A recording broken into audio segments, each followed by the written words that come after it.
Well, the time has finally come. I'm on my airplane after plenty of snow delays, and I'm on my way to the 2015 Arnold Classic. And I know I've talked down about some of these expos in the past, how it's not really my thing to go to them, but I really couldn't pass up this opportunity. Now, as you can tell from some of my videos, we've had a ton of snow in New England, and this week was no different. In fact, it snowed several other times, so I couldn't turn down the opportunity to get out to the Arnold Classic in nice warm Las Vegas. And to be honest, this really wouldn't have been possible without my good friends over at Quest Nutrition, who always crunch clean. And as part of that, they've brought me on as a new sponsor, full paid trip to Vegas for the Arnold Classic. So I'm really excited to get out there, work the booth, meet some of you guys, maybe get in some training and get out of this snowy weather.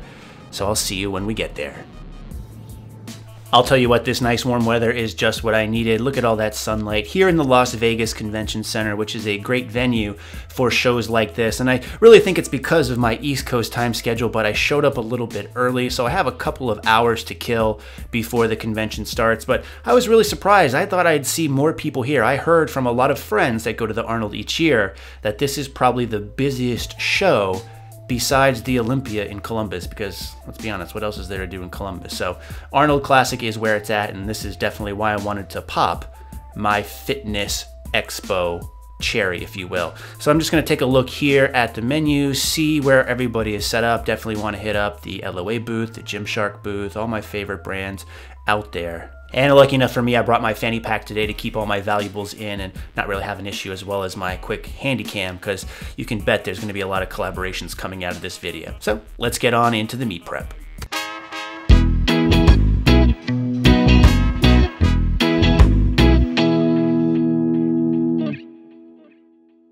Back in the gym.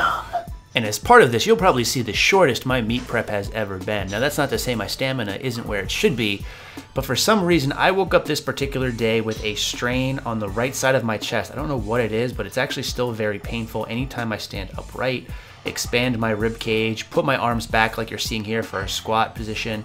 It hurts a lot. A lot. I'm trying to rationalize it in my mind, but as part of this, I really considered not even doing this workout. I got into the gym, I started warming up, and this was literally so painful during warm-ups that I thought I wasn't going to be able to do my main sets just because I couldn't grip the bar comfortably, or could I really keep upright, which is tough for me because on my low bar squats, you guys probably know I pitch pretty far forward as is, so I wasn't sure if I was going to be able to complete these. That being said, however, once I put the belt on, things went a little bit better. It was still painful as far as the movement went, but I wanted to make sure I got in my main barbell work. That's really important to me just because I've been very consistent throughout the course of this meet prep, and I didn't want to change things past this point.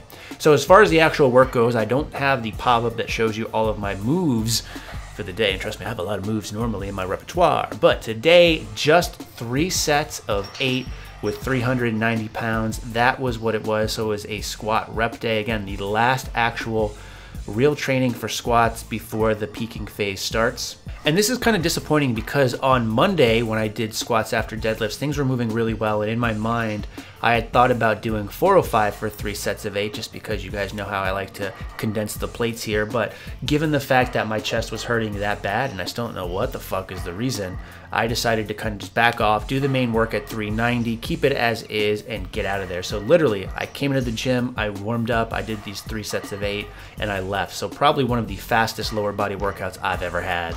Now, the next day I woke up and I felt a little bit better initially, but I got to the gym, early morning workout before work, and as part of that, this also was extremely painful. So just unracking the bar, I struggled. I didn't think I was going to be able to, and that was the biggest pain here. And because of that, because it really hurts to expand my chest, my rib cage, whatever, you'll see I'm literally laying completely flat against the bench. Some of you might say I do that anyways, but this is even worse than normal. I didn't even bother having a setup whatsoever. I literally just sat on the bench, laid down, struggled through that initial lift off of getting the things off the clamps, and just did my 8 sets of 3 in this case for speed work. So the bar moved very slow. Again, not comfortable at all. Really considered calling it quits, but since this was the official last workout of the actual training cycle, I decided to power through, and hopefully this doesn't come back to bite me in the ass. And again, being the case that I wanted to make sure I got all my main barbell work in. You'll know on Friday I also do my overhead press days. So since this is the only day I really do any shoulder work, I wanted to make sure that I got in this main movement as well. And again, for this, just 5 sets of 3, so this is considered a strength day. And surprisingly enough, this didn't really cause me any discomfort. So it's just when I'm laying on my back and pressing out in front of my body, not overhead. For these though, overhead press, I haven't really focused on these the last 24 weeks or so. You know, obviously I've had them in my routine as part of my workouts, but haven't been really trying to get these any better, although I definitely will say it has gone up. I really attribute that to a lot of the benching as well. So it'll be interesting to test these out once I'm done with my meet prep. So that's about it. You guys will see me in Kansas City next week. Look for a collaboration between myself, Michael Corey, and Ryan Padilla. Should be pretty fun. In the meantime, as always, thanks for watching and stay big.